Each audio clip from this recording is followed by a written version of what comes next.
The central body of the Khasi Students' Union had paid floral tributes to Wo Kyang Nangba on his 159th death anniversary at a function that was held in Shillong on the 30th of December 2021. Former members of the union that included Augusta Jirwa and Cabinet Minister Hamletson Dorling and other members of the union from various circles and units within the city were also present. A 1-minute silence was observed as a mark of respect to the departed soul. Addressing the gathering, the president of the KSU central body, Lambok Star Marngar, said that the sacrifice of Wo Kyang Nangba and other freedom fighters of the state should be an inspiration for all to follow. It is the duty of each individual to strengthen the community and society so as to protect the rights of the people of the state, Marngar added. He further said that despite challenges and trials along the way, the KSU will not cease to fight for the cause of its people,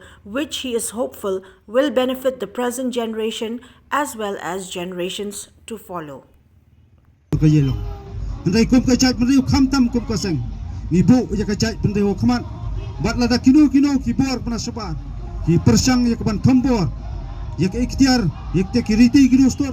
kaktin ka thli ka jilang bakar pang jong kari ba kajat pendeu kum kaseng kumit khot pasir raham jong kajat pendeu ikut jumut bat ngirai ikut lada daliliru nginam sha medade manu menuru ya kaban thambor ya kajat pendeu go jongi ni sutu asibun ki jingya lenti jong kaseng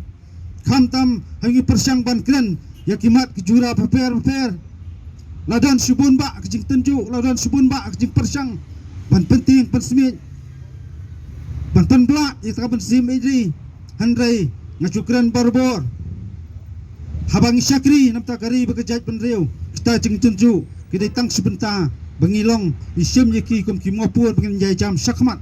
ban pentelun ya jing terikam khamtam kuno ban ai bahatam ya kapateng manta namta kejing bet jing biang bat kejing song sengan kapateng keban sakha